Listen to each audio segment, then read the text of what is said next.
Hello. Facebook is being nice right now, and it didn't tell me my signal was weak. It's been giving me some sass lately. Is it too dark? I don't think it's too dark. No? You better mute that. Come on now. I think if it was brighter, we'd have like glares. I think it's okay. Are we too dark? I feel like shadow. I think we're Shadow fine. woman. We're fine. Okay, good. The only shadow is in your heart. I have no shadows. Your shadows are covered up with potatoes and carbohydrates right now. I am just potatoed out, carved out, potatoed out, pancakes and all. We've been eating a lot. A lot. Too much. I'm drinking. So here we are in my apartment. Sherry and Elise flew in. It is our last breastfeeding and pumping Q&A of the year. And this makes 2 years we've been doing this. And the first 5, cheers coffee, cheers. I got a beer dough. I got coffee.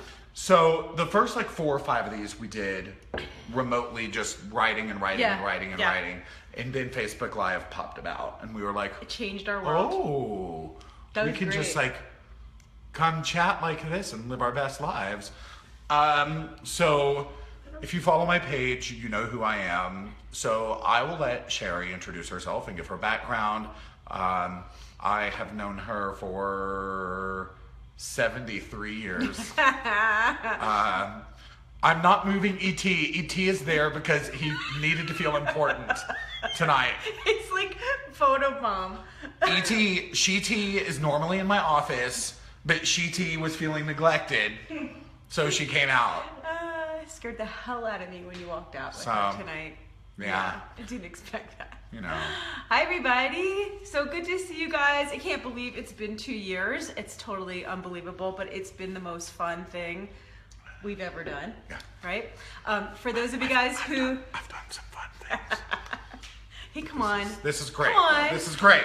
This is great. We're having so much fun. So for those of you guys who don't know me, or maybe the first time you're watching us, my name's Sherry Creso, and I've been taking care of moms and babies for over 25 years. I hate to say that, but yeah, since I was 3. And I'm a labor delivery nurse. I'm a nurse midwife. I delivered over 600 babies, and I'm an IB-CLC, and I have been teaching for a long time, and also doing web TV stuff since the very beginning, which is how we met each other. We met on Twitter. Years ago, and she was doing this thing called My Baby Experts at your old store, and it was too much equipment. It was a lot, but you were able to broadcast live stream using this service called Ustream, which didn't integrate well really into anything. But hey, it was great. It was fun. It was great. We did it for 3 years. Yeah. You can even see some of the old episodes, all the old episodes actually, and some really good ones of Jamie and I. I have an awesome picture I need to show you. Like a still. It's black and white. Okay. No, you look so good in it, and you're wearing a Am I wearing a cinch wrap? Or are you wearing the my best friend? It's such a funny picture. Yeah. We got the puppy. We got I Lucky. got no shame. Yeah, I was really good. I got no shame. It's So now we do these breastfeeding and pumping Q&As here. We've done them in person. We did a MommyCon.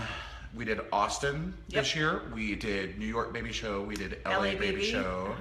And many more coming up. And we have many plans for next year. So we'll have some super fun this year. Somebody says play the birth game. See? Funny you mentioned that. I want to do it too. So we collect. I knew Kate was going to bring that up. We collect questions prior, and we will take some questions live. But we have a few questions here, and I just give them to Sherry willy-nilly. She doesn't really go through and tell me what to ask, but you know what? That's just how I roll. I just want to say one thing. So, we've been doing this for 2 years, and I know that we love doing it, but we also know how much it has supported all of you, the messages that we get, seeing you every single month, posting your questions, so involved, so wonderful, and really all of this, I just want to thank Evenflo Feeding for making this possible. And Lisa's here, and we're going to talk to her in a little while. Yeah. But just It's such an amazing company, and they're the ones who really made all of it possible for all of you guys, for us. Yeah. And so big thank you. It's been great. Thank you guys. Yay, Evenflo. Snaps for Evenflo. Hearts for Snaps. Evenflo Feeding. Hearts for Evenflo. Hearts, lots of hearts. Hearts Lots for of love. Melvin IPA. Melvin IPA recently won the gold medal at the Great American Beer Festival in the IPA section. I highly approve. Am I on a futon? No, this is my couch. Sheety's creeping. Yes, it is IKEA, but come on, people.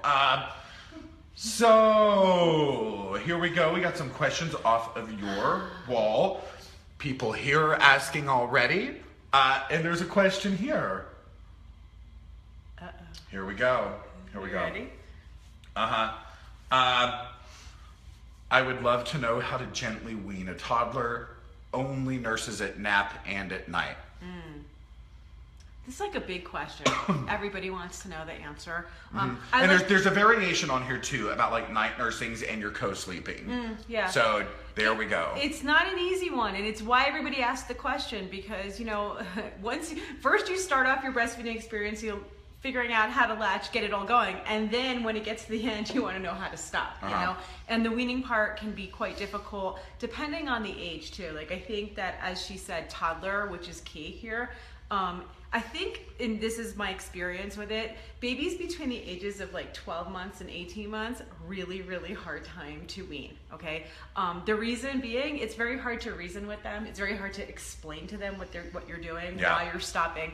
So I would say, like, or sometime after the age of 18 months, you want to start weaning some of the nighttime feedings. Some things to consider is that, you know, your baby still, obviously your child is getting nutrition from the breast milk, but there's more to it than the nutrition. They're looking for the comfort, they're looking for the hugs, the cuddling, the closeness. I mean, that's all they've known their entire life. So of course they're gonna fight you on wanting to stop that. A few things that you can do is not withhold that part of it. So that, you know, you start off explaining to the child, like, we're gonna go to sleep now, and no more booby till the morning, no more booby till the sun comes, you know, and that's not gonna work initially, but as you keep doing it day by day, night by night, it's going to start to become more of a routine. So, for example, do not nurse your baby to sleep. If they keep on connecting the idea of sleeping, like eating to sleep, they're going to keep looking for it to go back to sleep. It's fine to nurse, but stop while they're awake and start putting them down, or rubbing their back, or cuddling with them, or letting dad cuddle with the baby. Everyone loves a back rub. And starting to associate something other than nursing to bed, doing something else. You know, if they get out of the routine of feeding to sleep, then that's going to start to decrease the amount of times that they wake and need you to nurse them back to sleep. All of this is a process too. I think it's really important that, you know, you figure out when the right time is for you, because it is going to take a commitment, and it's going to happen over days and possibly weeks. Hi, Luann. Hi, Luann. So I think that, you know, it's gonna, you just need to realize, like, you need to commit to it. You need to say, okay, you may take 2 steps forward, 1 step back, but the more that you stay committed to encouraging your child to not nurse to sleep, doing other things, rubbing their back, cuddling with them, and expecting some protest from that, and being okay with a little bit of protesting, is fine. It is going to be hard if they're in your bed. Let's face it, they're right there, but it's not impossible. It may be time to get like a little mattress on the side of the bed, so the child maybe is not sleeping in the bed with you, but maybe right next to your bed. I consider that part of the weaning process. Like, the sleeping and the eating it kind of all goes together. It's the holistic approach. Exactly. It's not just stop eating. It may be like a little bit of distance, a little bit of more in their own space, or even putting the child on your husband's side of the bed. So there's even a little bit more distance where maybe dad's getting up now to comfort the baby. Obviously, they can't nurse if it's dad getting up to take care of the baby. That's especially important if, like, say you breastfed through your whole pregnancy, and I hear this a lot from people, is like, I breastfed through my pregnancy, but now I have a toddler and I have a newborn, and I'm up at night with the newborn.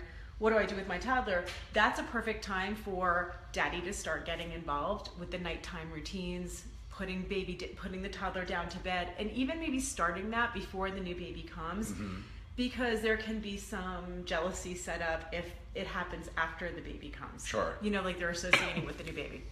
Sure. Some tips. Hope that helped. If it does help, we love hearts and we love thumbs. One of my things when I do my Q&As on my page, it's a new rule that we have. Every time we have a question and an answer, we give lots and lots of hearts for the person who asked the question. Very good. And for us for answering the question. Positive feedback. So why don't we do that here? Lots of hearts. Lots of hearts, lots of thumbs. Every time we answer a question. All right. Yeah, that's look, a good idea. Look at all that love. Good idea. The love keeps us going. The love encourages us. I'll talk more. So does Melvin IPA. Here we go. A lady has a question. Any tips on encouraging family to be more accepting of choice to breastfeed? That's really hard. It's hard to change someone's opinion, other than the biggest thing I could say is education. Yeah. So just like, with anything else, people are sometimes ignorant as to why someone might be doing something. They don't see the benefit because they don't know the benefits. Breastfeeding, proper car seat use. They just don't know. All the things. And that happens a lot with like grandparents, other generations where they may not have breastfed. And it actually brings in more, it's not just about that they don't know a lot, it's that they didn't do it. And I see this with like grandparents who, a generation ago, it maybe wasn't as encouraged. Yeah. I wasn't breastfed. My mom wanted to breastfeed and her doctor talked her out of it. They're just sounds ignorant. ridiculous. They're just ignorant. They're ignorant. But then people can ignorance is different than stupidity. Exactly. Let's just throw that out there. I'm going to have that on a shirt, maybe a coffee mug. Yeah, that's really true. It's true. Very true. And then it could bring up like guilt, you were breastfed, you're fine. Like what's wrong? So you just have to think. There's a lot of psychology that goes into all of this. The main thing is to explain that this is what you feel is best for your child, for your parenting, for your family, and then ask for support, even if they agree or don't agree. Ask for their support. So instead of trying to change someone's mind about it, tell them how important it is to you and how much their support for you would mean to you, even if they don't agree. And eventually you'd think like they would see the positive effect it has on your family, and they would be happy with that, and they would embrace it. And you could talk about all the health benefits. Yeah. You could talk about all the reasons why you've chosen to do it. And they still may not care. And then, but you know what? They see you happy, they see the baby happy. Exactly. Move on. Exactly. Don't try to work too hard on it though, because really what's important is that you've made up your mind, that you have made this decision for yourself and for your family and your child, and other people's opinions really don't matter that much. Hearts. True Lots that. of hearts. Ruth has a very important question, and I hope you're ready for this one. Okay. How many bottles of wine do you guys drink when together, and what kinds? Whatever floats her boat. During this, I'll have a beer.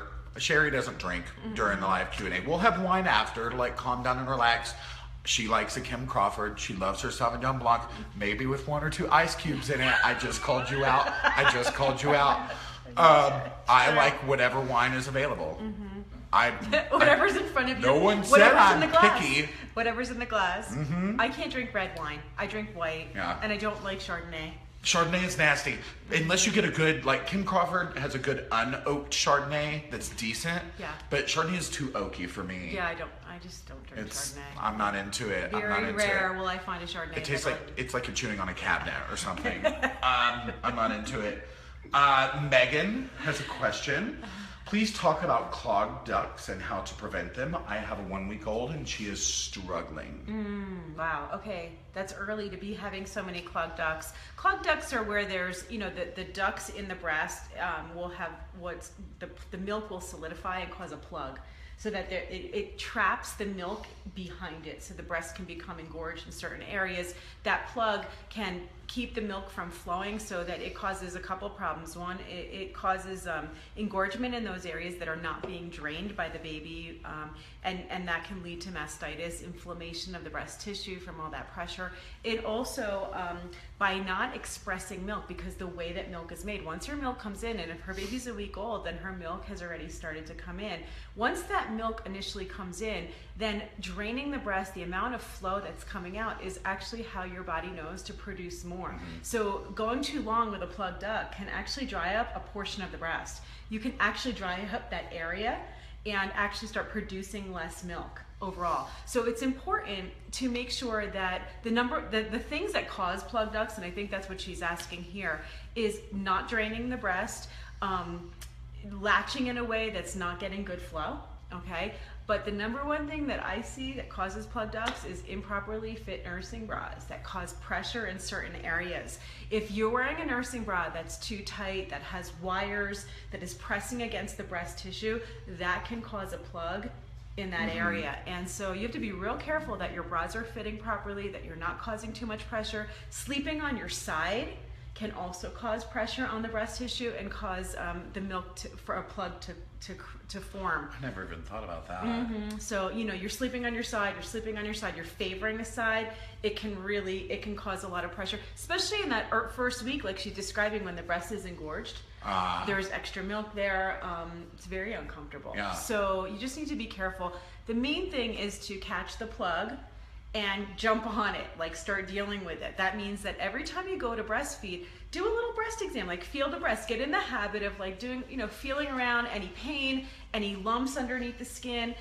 If you feel a little bit of lump, don't panic. Just, you know, while the baby's latched or nursing, rub in like a circular motion, like nice deep pressure on that plug, and usually you'll feel it just kind of dissolve underneath your fingers, because you're actually getting it to clear out, and then the milk will release behind it. So you can deal with it pretty quickly. If you let it go, then it can turn into breast infection, mastitis, boob flu. So, you know, warm compresses to that area can also help. And the main thing is to keep draining the breast, wear properly fit bras, and pay attention.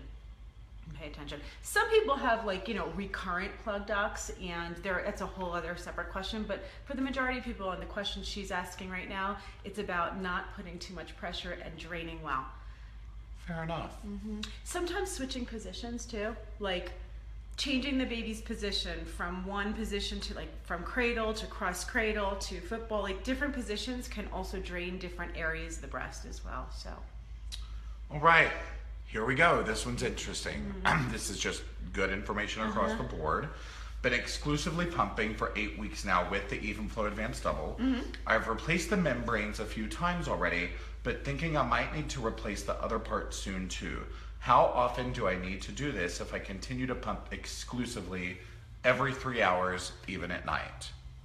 Okay, great question. So, you know, what we're talking about... Elise, can you text my sister and tell her to stop texting me? Sure. Got it. I just don't want the signal interrupted. Yeah. Every time. Yeah, Jennifer is not afraid to text me during a Facebook chat. She knows they're going on. Yeah. All right. Good job. Continue. Okay, so what she's asking about, because we're assuming that people know what she's asking about, I'm going to show them. Okay, this is the pump right here. I would just like to say real quick, I'm going to give a shout out to myself for being prepared, because for this, Cherry didn't travel with a pump. She didn't think about it. Elise didn't. I thought I had a pump. It was in storage. I'm a single man with a box full of breast pumps. And I need Thank God. Thank God. It's my job. It's my job. So. All right, so she's asking, she's exclusively pumping, right? Exclusively every pumping. 3 hours. Yeah. She's using the Evenflo Advanced Double, and she's talking about this little sucker right here, okay? Inside the flange, there's a valve and there's a little membrane here. And what this does is it blocks off the air from flowing back up through bottle, so that suction goes to the nipple. That means that this little, tiny little thin membrane is super important in having your pump function properly, okay? If this little membrane is warped, if it's worn out, if you forget to put it on, you're not gonna get any suction to the breast. So it really controls the entire pump. Now, they're also not meant to last forever. They get worn out, sort of like a nipple on a bottle. You know, they need to be replaced once in a while. These are the replacement pieces. You know, your tubes, all these things should last, but the membrane is not meant to last the entire time you're using it. So I would say that if you're using it like normal use, like, and I mean by normal use is like full time going back to work 3 times a day, I would expect to replace this membrane about every 3 months. And sooner if you feel like you're losing suction at all, because if you're washing it and it gets bent in any way. Also, no nipple brushes. Like, you want to be very, very gentle. It's a very delicate piece and it needs to lay flat. But if you're exclusively pumping, now multiply that 3 times a day to 9 times a day. You're using it 3 times more often than a full-time working mom that we would expect to be using the pump. The pump will work. It's just that you might have to replace the membranes 3 times sooner. All right, so if we're talking about every 3 months, you may be doing that every 6 to 8 weeks, maybe even sooner, depending on how much of a beating the pump is taking. So remember, they're just replacement parts. The good news is they're pretty cheap and inexpensive. Always have extras around. If you feel like your pump's not, you know, losing suction in any way, the first thing to look at is your membrane. I've had people say, well, how do you make them last longer? You don't. You throw it out. It's a disposable thing. And the other thing, too, that I see people doing is they save their old ones. Like, people don't want to throw them out, so like they're going to replace them. They take their old one, they save them just in case. Don't do that, because you're gonna forget which one is the bad one. For some reason they just don't toss. Like, it's one of those things, like, it's like when you change batteries out. I hate it so much. Exactly. I have piles of batteries and I don't know if they're good or not. Just let it go. It's done. It's done. It's done its purpose there. It's served its purpose. It's time to be thrown out, so you don't get confused. And just somebody just said she didn't know they had to be replaced. I will tell you right now, somebody here is asking about the Evenflo single pumps. Oh. So this might be a good time to introduce something. We haven't really talked about this in haven't. All these months of going over the Evenflo pumps, and this is just such a great time to bring this up, because let's have them over here. I'll get it over here when it's time. So the Evenflo, I got your back. So Evenflo Feeding, we've talked so much about the advanced double electric, and that for sure is the pump that you want to use, and I'll show you real quick what I'm talking about. This is the one for anybody who is returning back to work full time, is going to be exclusively pumping. If you need like pumping all the time, it's not just occasional pumping, then you want to be using this one here, okay? But for those of you who are looking for a occasional use pump, maybe you're working part-time, maybe you just want to have a smaller pump to use in between, and it's always nice to have that little portable one. There's the Evenflo single electric, which is just the bottle here and the pump itself. And this is the older model that's out right now, but we have a brand new one that is coming out next month, and it is like it's 2.0. lighter. It's lighter. Awesome. It's so quieter. Let's look at it real quick. Go for it. Here's so what I love about this, and you guys are gonna love this, okay? First of all, the way that it's designed, it's super lightweight and easy to put into your hand like this, so you can hold it. The control is on the top, so you can actually maneuver it with your finger. And then the best part is that this whole piece, it just snaps on and off. And this is the same bottle and flange and diaphragm and everything that you're using for your double electric. So there's like this extra piece now that you could just put on, and now you have a single electric pump. It's also a completely closed system, which you guys all know is super important. It's one of the features that you always look for in any pump, right? And that's included here, closed system. I love this thing. It's great because it spins, so like you can turn it. I don't know if you could see. Do I need to stand up? Yes, please. I'll demonstrate this because I have no shame. Please do. So if I was gonna, I'm trying to think, And if I'm gonna boobs. I don't have any boobs. So if I'm gonna hold this way, you can like adjust the angle of it to whatever is more comfortable for, this is really attractive, to whatever is more comfortable for you. Can I hold your boob while you do that? Yes. There you go. See? There. All right. So look at that. Look at, where's my nipple? Let's get the right position. This is here. really, this is it. We're so This is silly. real special. And you can plug it. It's got a little plug here, and the plug actually can rotate to keep it out of your way. And it's also battery Show them how the operated. little thing comes out. Oh, this. So this is where your batteries go. And guess what's in there? It's an extra membrane. Isn't that so cool? It's got a storage for a membrane right in there. So that just pops right out of the back of here. And that way you always have that little membrane that we were just talking about, because this is going to require that little membrane the same way. I love that because what's nice about it, you know, say you're using your double for like every day at work, right? But then you want to have a pump at home you're going out to dinner, or you just need to keep something with you. You just take one of your bottles, throw this into your bag, and you have a nice lightweight thing to use. Yeah. It might also be a good idea to throw one of these into your bag, or a manual adapter. I always like to have a backup, even for work, because you never know, like something could happen. It's a machine. Anything can happen with any of the pumps. Yeah. Having just some kind of a backup method, just in case, Or you'll like, be very happy you did. yeah, if you needed it's it. good.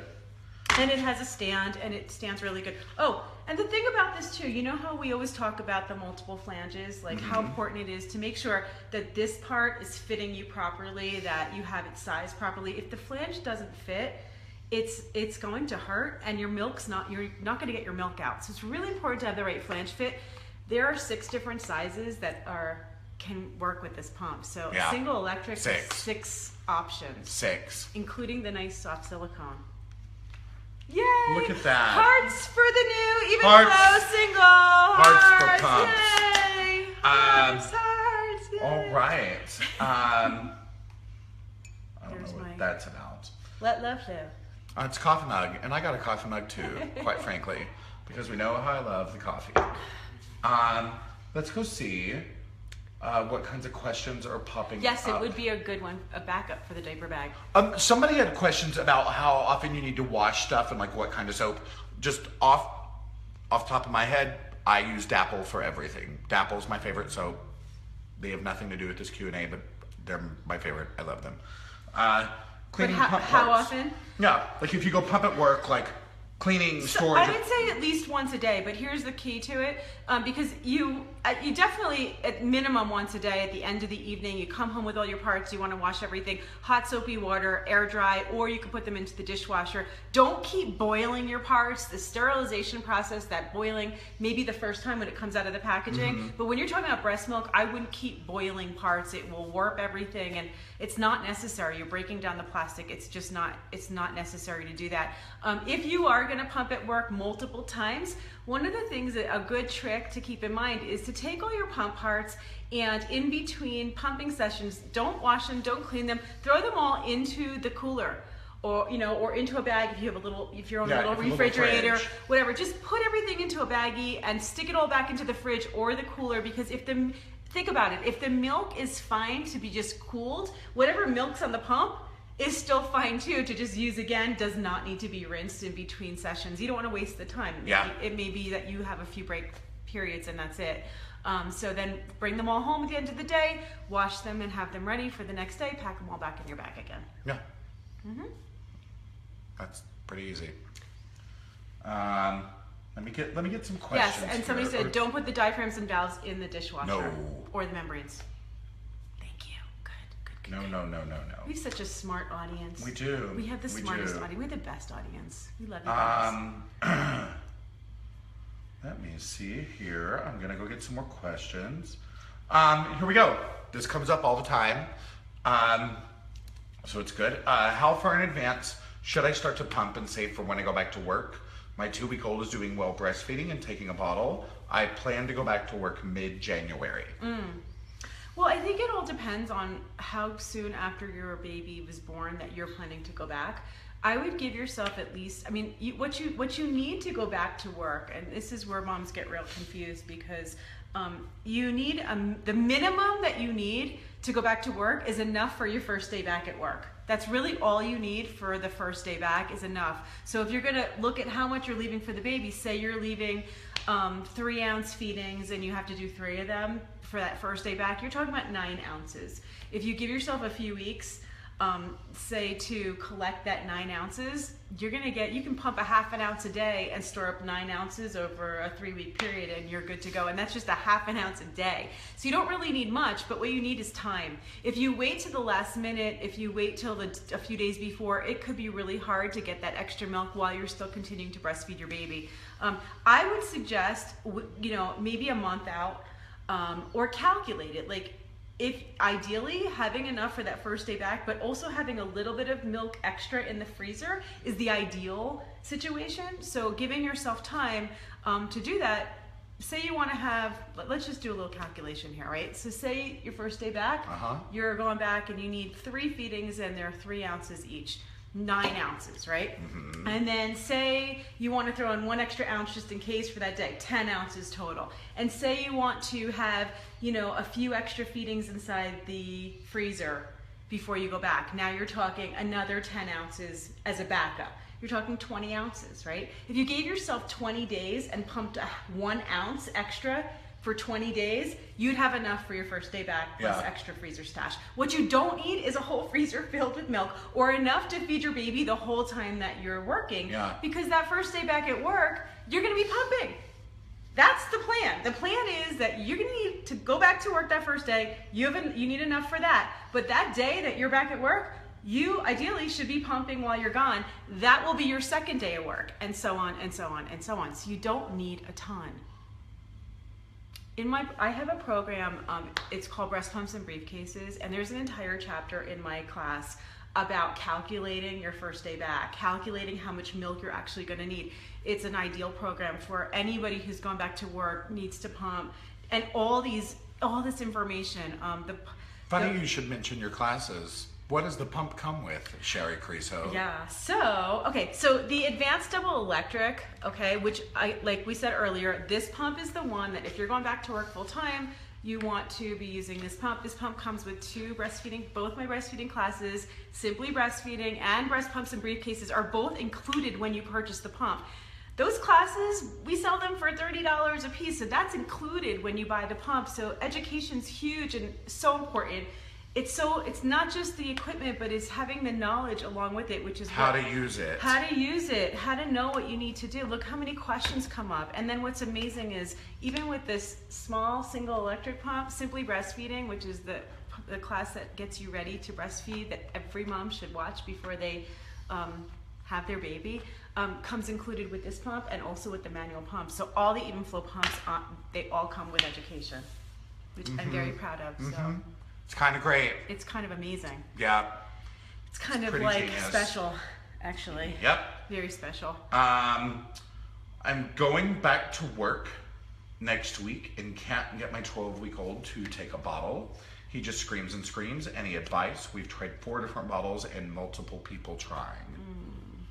Such a hard one. I think that the whole thing with the bottles, and this is not going to help her because her baby's 12 weeks old, but I'm gonna answer this question for all of those moms who are going to face this because they've been given advice to wait weeks and weeks and weeks before introducing their baby to a bottle, or waiting till that day till you're ready to go back to work and saying, oh, now I need to try a bottle. That'll just like work. Okay, that kid is just not going to take a bottle. It's very, very hard to get a breastfed baby to then accept something else when you've waited that long. I encourage much earlier introduction of bottles to breastfed babies. I believe that they can do both. Now, this is not something you do if you're struggling with breastfeeding, if you haven't, established a good latch, if you're having issues with your milk supply, if you're any kind of issue, you're not introducing a bottle. But if things are going well, your milk's come in, your latch is good, and all is doing well, then you want to start that bottle just like a little bit, like a half an ounce a day. Just start introducing the baby to a bottle early. If you didn't do that and now you're what's her name? I don't know her name. At 12, Jennifer. Okay, so as Jennifer's saying, her baby's 12 weeks old, is a 3-month-old. You can try with a cup. Yeah, cup feeding does work. You can do that, and it's very doable. You can also keep trying with different bottles because sometimes they won't take some bottles and they'll take others. Try other people feeding the baby. These are all things that I'm sure you've heard of, but trial and error. Like sometimes you come across something that will work. Yeah. And as you keep on going, remember, by the time the baby's 6 months old, you can start to introduce the baby to solid foods. This is something that comes up when the child is little. You don't want to introduce the baby early to solid foods, but if your baby's at least 6 months old, that may be a good time to save the food for while you're gone and nurse more when you're home. We get that question a lot, actually. I'm surprised it didn't come up in this round. People are concerned, like, if your baby's starting with solids, are they still going to be nursing as much? What kind of like ratio should it be, solids to breast milk, etc.? Yeah. Well, one of the things that I think is the biggest myth around solids is that you have to start at 6 months. It's really more like you want to wait until 6 months or till the baby shows signs of readiness. So it doesn't have to be at 6 months, but I wouldn't do it sooner than 6 months. That's kind of the goal there, is to wait. The main reason you're waiting till at least 6 months with a breastfed baby, especially exclusively breastfed baby, is because the baby's intestines, their gut, is immature up until that point. What that means is there's no closure of the gut, and so particles of food, whatever you're feeding the baby, can enter into the bloodstream prior to 6 months, and that can cause autoimmune issues. It can cause allergies. You're giving particles into the baby that actually get absorbed into the blood. So really, and that's actually good for the breast milk. It's what we want. Yeah. Okay, but we don't want it to be anything else. You don't want like apples and pears. Yeah, and it's just not ideal. And so people will say, oh, this came up a few times for me. People say, well, my child got teeth at 3 months or 4 months, so I thought they were ready because they have teeth. That has nothing to do with it. It has nothing to do. That's not one of the signs of readiness for food, is having teeth. They can get teeth at 2-3 months old. Some babies do teeth early. That doesn't mean they're ready to eat. Babies need to be 6 months for their internal gut closure. They need to be able to sit up on their own. They have a tongue thrust. So when a baby eats at the breast, their tongue pushes out, and so you'll feed a small baby and they're pushing the food back out. Yeah. That tongue thrust starts to disappear starting around 6 months and older. And it may be that even your 6-month-old is not ready. All the food's being pushed out. It could take another month. I would think it'd be really interesting. This is completely random. Yeah. I would love to do like one of these with you and Dawn. To talk about this. Yeah, absolutely. Because like that's her specialty, is like this. Dawn is from Easy Peasy. If you don't know who she is, she's unbelievable. But like what you bring up with the tongue thrust and feeding and everything, like I think there could be an interesting like absolutely. Well, it all corollary. goes together, right? Yep. It all goes Agreed. together. And for that whole second half of the year, at minimum, you're intermingling food and breastfeeding. Yeah. Food and breastfeeding, so they do go together. Yeah. They do go together. Just like you're bringing up, like how do you mix the two? Interesting. The first year, really, breast milk is the most important thing, and you'll hear that all the time. Food before one is just for fun. I think it's actually more than just fun. Like that's it's something everybody says, and what they mean by that is the breast milk's most important for that first year, but it is more than fun. You're teaching them new flavors, you're teaching them new textures, you're teaching them how to, their hand-mouth coordination. All those things are important. They have to masticate. Exactly, prior to that first year. So it's not just for fun. There's more to it.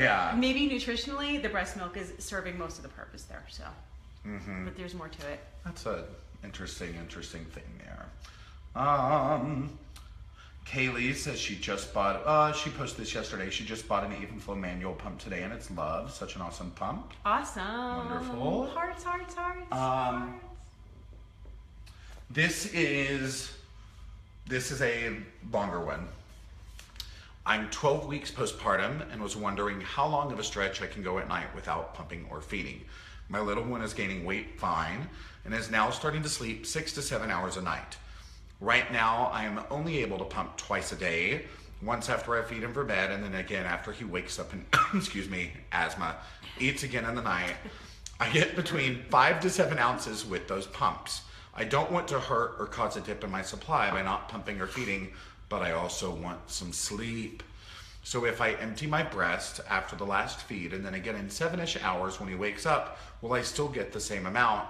Or should I do a dream feed and pump in the middle of the night to keep up the extra production?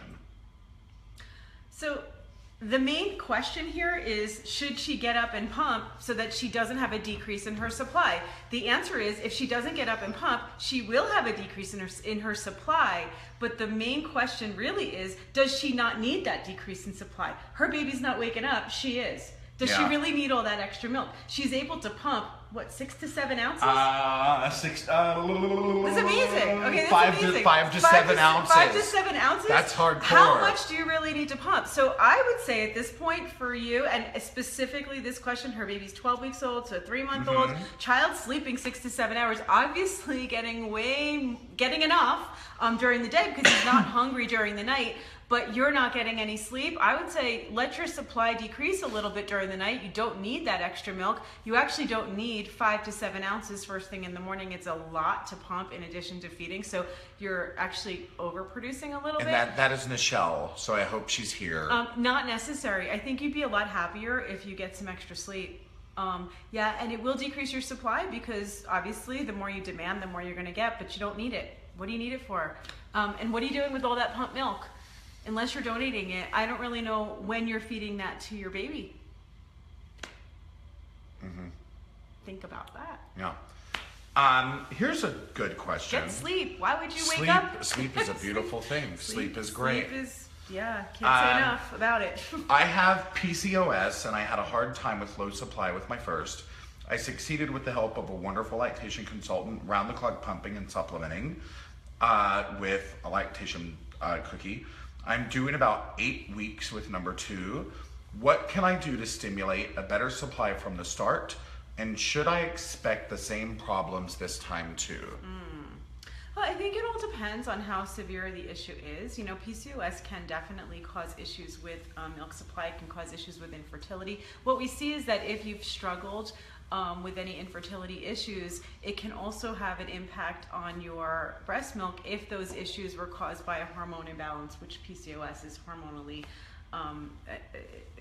a function of your hormones. So that same problem can cause a decrease in supply. The main thing that you want to do is really make sure that you're getting stimulation to the breast in those first few days, okay? Now, that's not about how much milk your baby's getting or how long the feedings need to be, because people are going to tell you do 20 minutes on each side.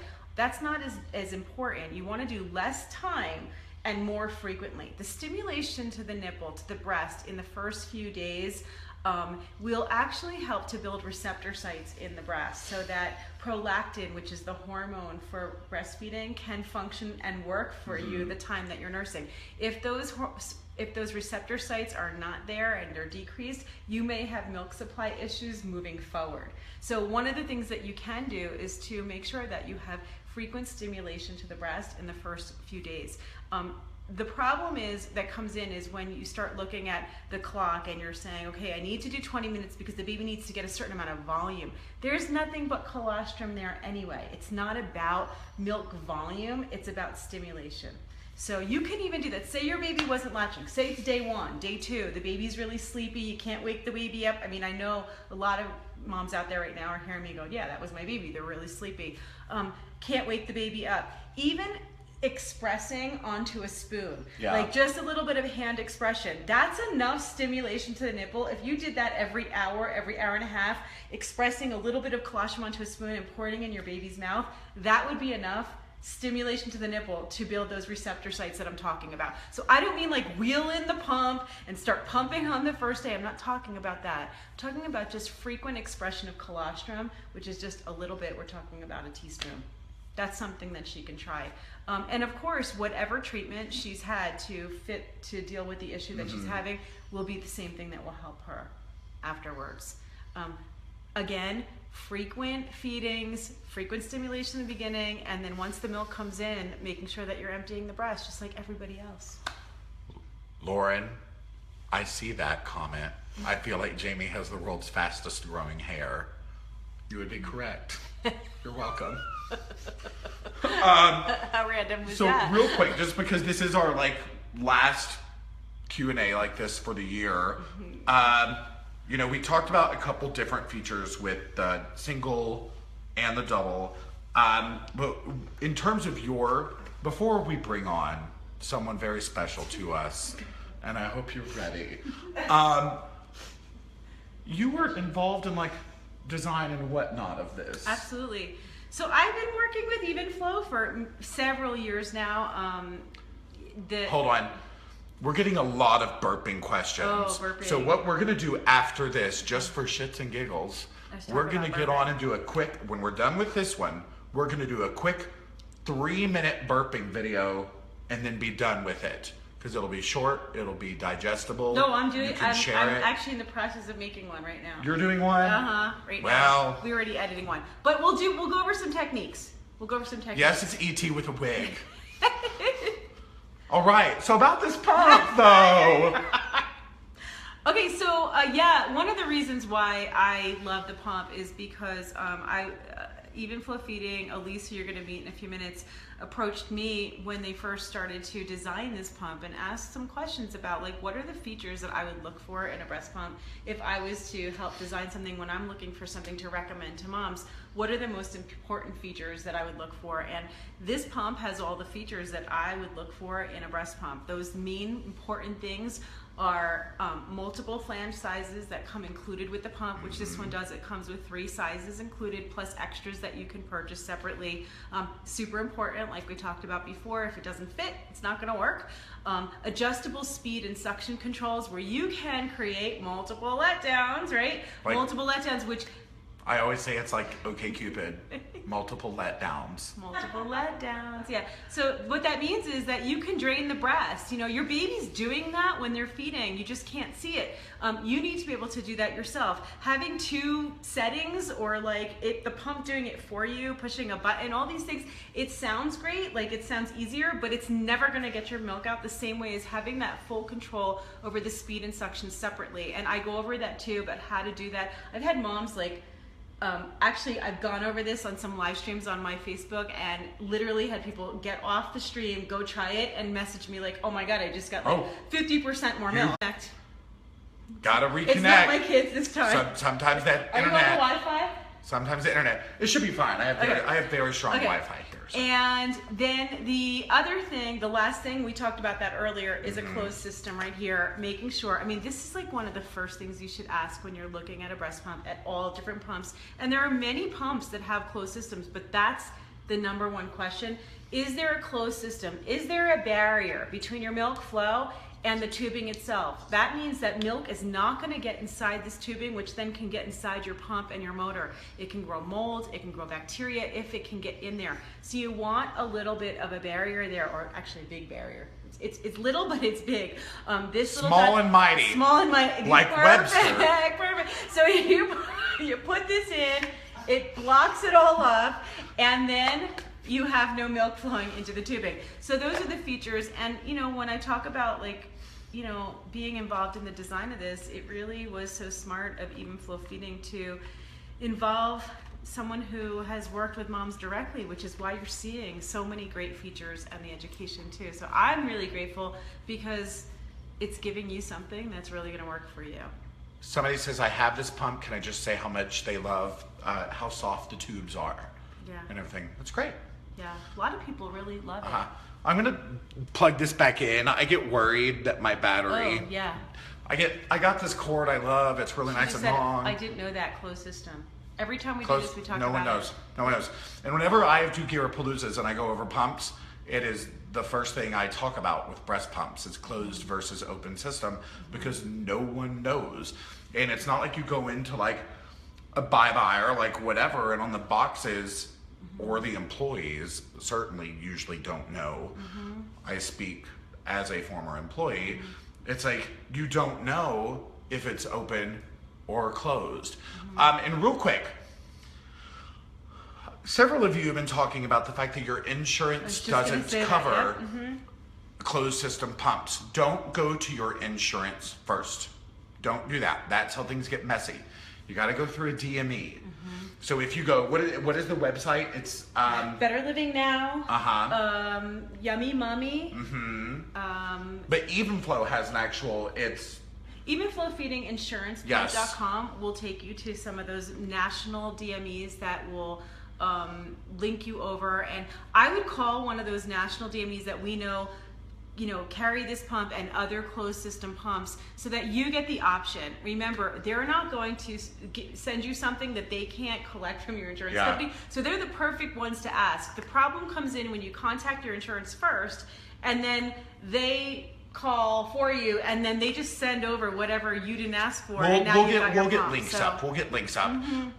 But when you go through a DME, they act as like your middleman. Yeah. It's like the price line negotiator, but with breast pumps, and they work with getting you pumps instead of going to insurance and getting something you don't really want. And somebody just said, worst case scenario, if you don't have insurance that covers it, this is phenomenal. This entire pump, okay, right here, the pump itself, the multiple flanges, everything including the AC adapter and both of the classes as the basic they're sold for under $100. And it's in like Babies R Us, Buy by Baby, Walmart, and it's going to be okay. So I think, and also anywhere, so many online places that you can buy this too. So if you look it up, then you can get the one with the bag, the cooler, the deluxe, and that's only $129 retail. So I mean, like really, it's amazing. And it's everybody says, why is it so much less expensive? Because pumps shouldn't cost that much money. They just shouldn't cost that much money. Nope. You can do it for less and still have really good quality, and you can see from everybody here who loves it. So how many onesies do I really own? 5 or 6. I was gonna borrow one tonight. Yeah. It was good. All right. Well, what's fun here as we conclude this? We have like another 5-10 minutes. Whatever. We're easy. You know more questions? Everybody's just like pretty chatty tonight. I've been trying to watch this, and people are responding to each other very fast. Well, they want to know how to create multiple letdowns. And we'll talk a little bit about create burping. a profile at okcupid.com, and it's and you will get as many letdowns. Yeah. Do you want me to talk about burping at all? Do you want me to go? I'll go get AB. Yeah. So talk about wrong burping. Okay, so so if I say the word burping to you, burping a baby, what's the first thought that comes to your mind? The first thought is like put the baby over the shoulder and pat, right? Because that's how we've all been taught to burp a baby, pat the baby, okay? But the problem is that patting a baby makes them tense. When you have to burp, does someone need to like pat you on the back? No, okay? Nobody needs to pat you. The main thing that will help to get a burp out is to be upright, to relax your diaphragm, to not be tense, and the burp will come up by itself. That's the same thing for a baby, all right? So it's very important. And this whole idea that breastfed babies don't need to burp, that's a complete myth, okay? Even AB needs to burp, right? He looks like he needs to burp. He also needs a bath. He does need a bath. He's gonna get his yearly bath very soon. I got some magic erasers. Yeah, you need that. So he gets a bath once a year. He's got an ashen tone to him, right? So the thing that you want to think of when you're breastfeeding your baby is to sometimes you have a heavier letdown, sometimes you have a forceful letdown. Your baby's swallowing a lot of air when that's happening, and the baby needs to be taken off and burped free. And we're back. The way to tell that your baby needs to burp, there's 2 things I look for. So one is, may I breastfeed you? You can absolutely. Okay. Do you want me to tilt this down? Yes. May I nurse you, angry baby? There we go. So your baby's nursing, okay? There we go. The baby latches and the baby gets into a nice comfortable rhythm, and what you'll see is the baby is relaxed. The baby is nursing and not moving much. And one thing you're going to look for is here's the 2 criteria your baby needs in order to burp. One is they need to be awake and they need to be not crying. 2 things that have to happen. If they're crying or they're sleeping, they cannot burp. So you don't want to feed your baby into a milk coma and then try to take the baby off and burp. It's not going to happen. And also you want to, when you take the baby off to burp, have a way to calm them in order to keep them from crying, because if they're crying, they're tensing up their diaphragm. So you're looking at your baby as you're nursing, and you watch for signs like the baby's starting to fall asleep. Quick, take the baby off before the baby falls asleep and get the burp out. Or the other sign is, and this may be like a few minutes into the feeding, the baby takes a hard gulp, like lots of milk coming out, you got a heavy letdown. Think about if you drink like a soda or a beer really fast and you get that bubble, and it hurts when it's going down. You know what I'm talking about, right? Same thing for the baby. And the baby does this kind of wiggle or like a pull, like pulling off the breast. And you're thinking, you just came on. You're trying to get them back on. What they're telling you is they're giving you a sign like, I just swallowed a big air bubble, like take me off and burp me. Now, they may be really pissed that you're taking them off because they're still hungry at the same time. But trust me, take the baby off. What you're going to do is instead of this, okay, what you want to do is hold your baby under the chin like this. Put a pinky under their arm. Grab their butt, okay? Lean them forward a little so there's some pressure on the diaphragm and move them up and down, sort of like what I'm doing right here and this speed, okay? So it's not this where they can't feel it. The reason for moving them is that's gonna keep them from screaming and crying and maybe even a shh, okay? Just to keep them not crying long enough to get that little bit of a burp. It's gonna happen fast. But this movement is not getting the air out, it's keeping them calm so that they just burp.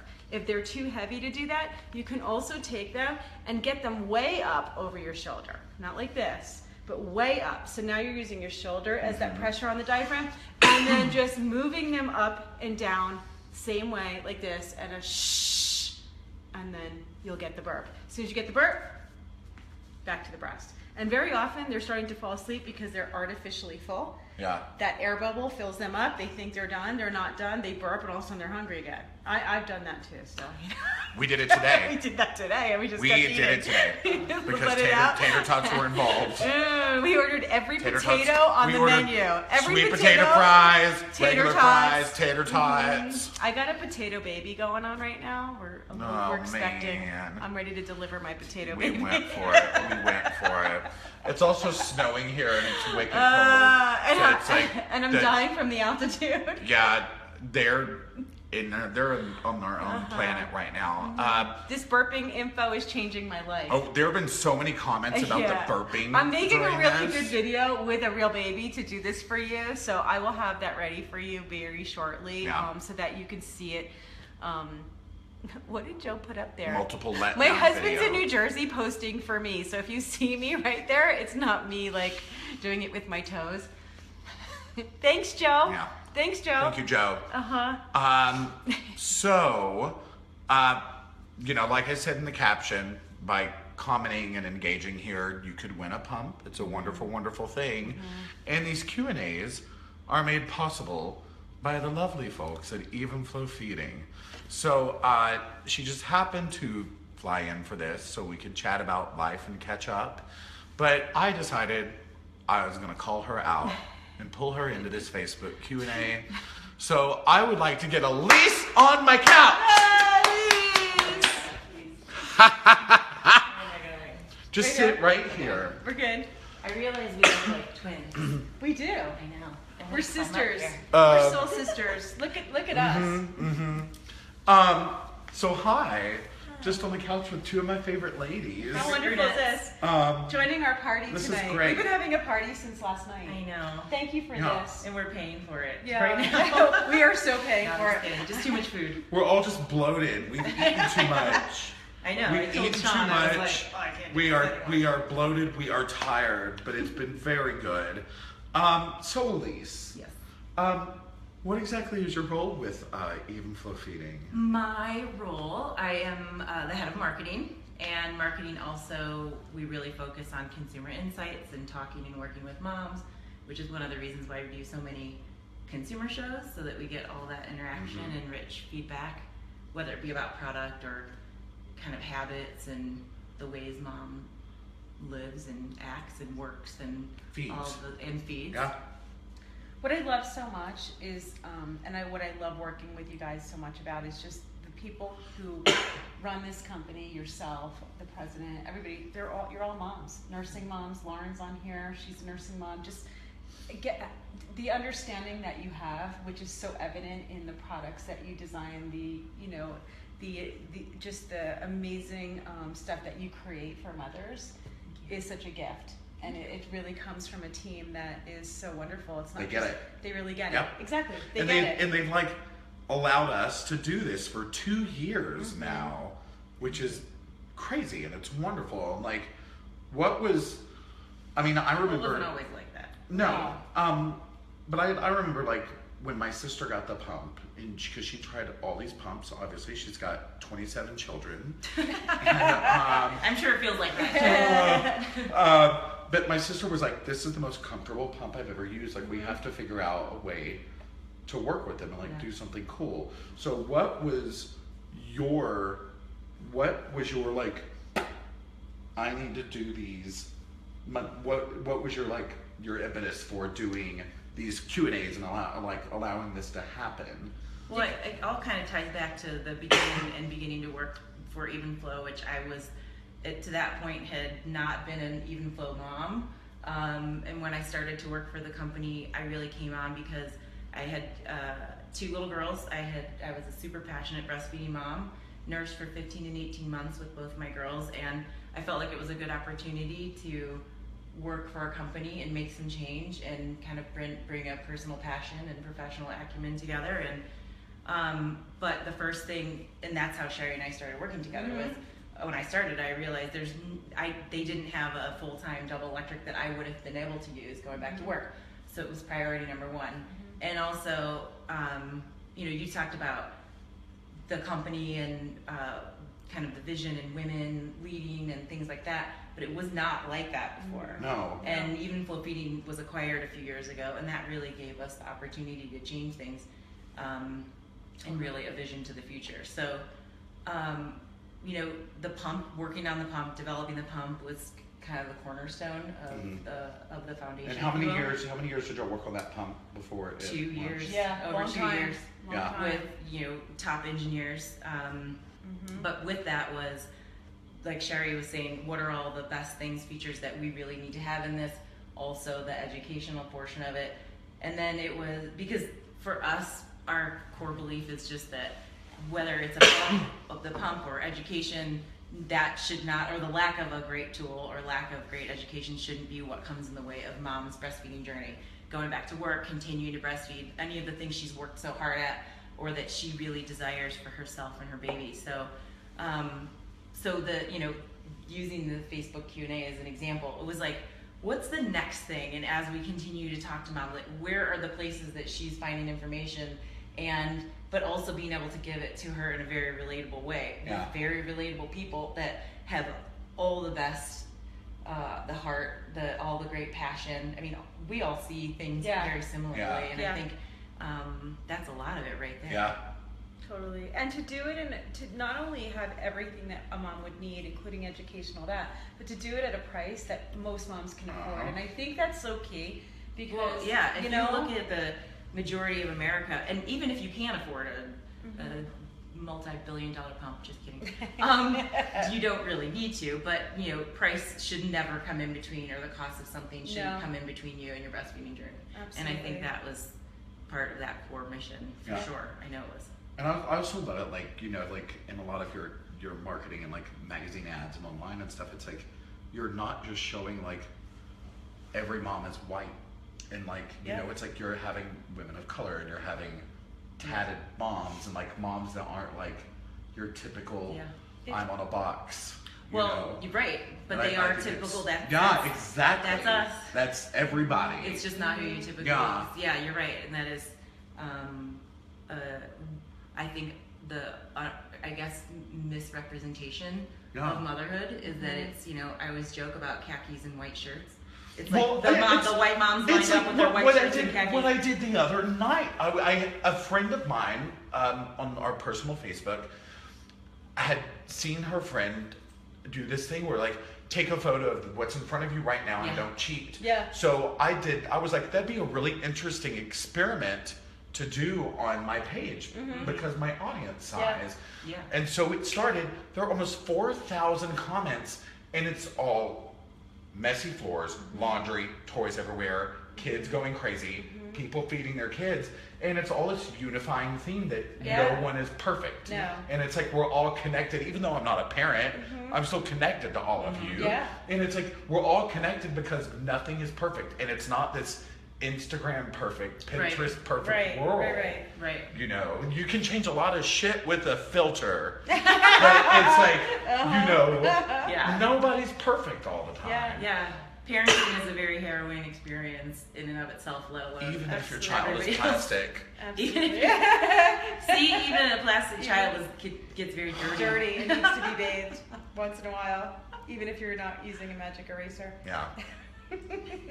And the other thing too is, you know, one of the ways that we have worked to serve all moms is the programs even that are included are translated into multiple languages too. They're in Spanish, they're in French, and we do serve a lot of people who don't even speak English, you know, which is amazing as well. It's always weird for me to watch those programs though, because they're not subtitled, they're actually somebody's speaking. So there I am speaking beautiful, someone else's voice. Speaking beautiful French, which I don't, or Spanish, but it's me Joe talking. likes to listen to it. His eyes closed. Oui. No, it's really great. You guys have really served the world in a big way. Thank you. Well, we, on that front, everyone can always do better. So yeah, we're always taking feedback, onward, which is fun onward too. and upward from here on out. And we're just looking forward to more. Yep, we have another big year ahead of us here. Oh yes, we do. We've got lots of exciting things. Very exciting. Yep, there's a lot of good stuff coming up. So. Have you guys enjoyed these Q&As? We're ending the year here, and I know so many of you have just said this is like a highlight. You give up some of your good TV for this, right? We're competing with Hairspray Live right now. You see her? Like, come on. See my issue?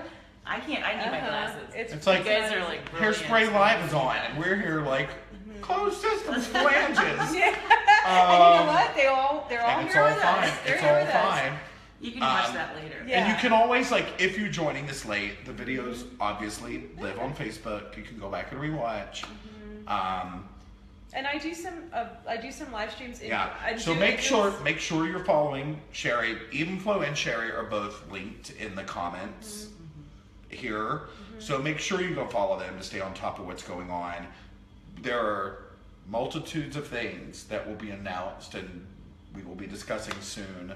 So we do a lot of Q&A in between our monthly stuff because I know sometimes it's hard to wait an entire month. I know I see a lot of people here who are with me every day on Facebook on my page, and we do a lot of Q&A there. Saturday nights I'm doing it, and you can post onto my wall.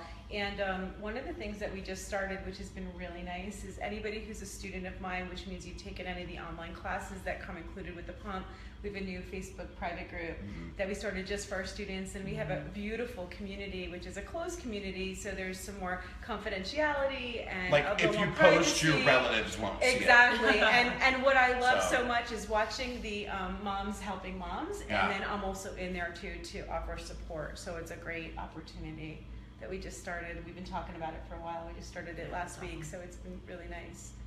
Oh, it's been that soon? Yeah, 10 days ago maybe. Fair enough. Like 2 weeks ago? Not long. So, thank y'all for hanging out. Yay! Thanks for having us. Yay! This was so fun. Sans the altitude, but I actually feel so much better. I do feel so much better. Maybe, it's going away.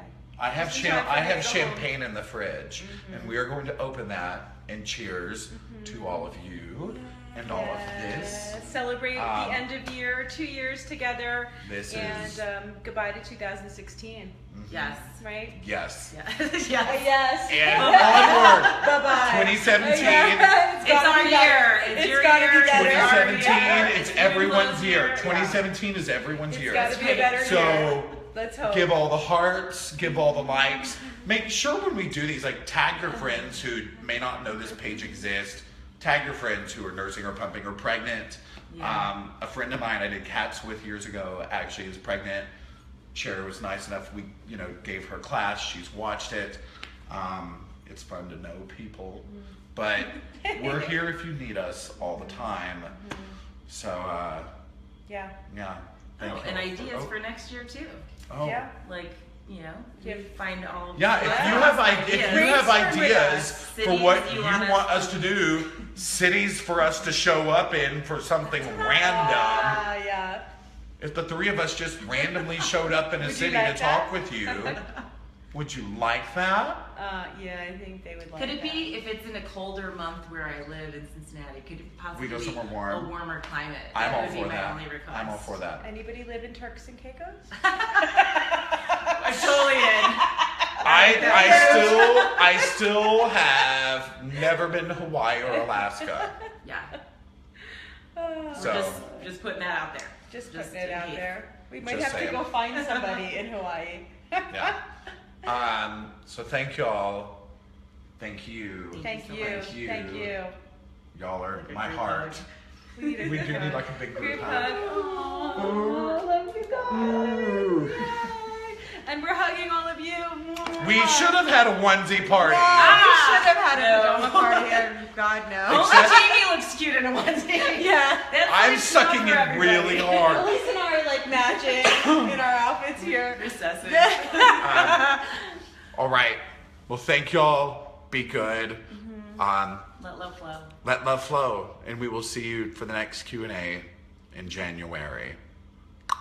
Love you guys. Bye. Bye.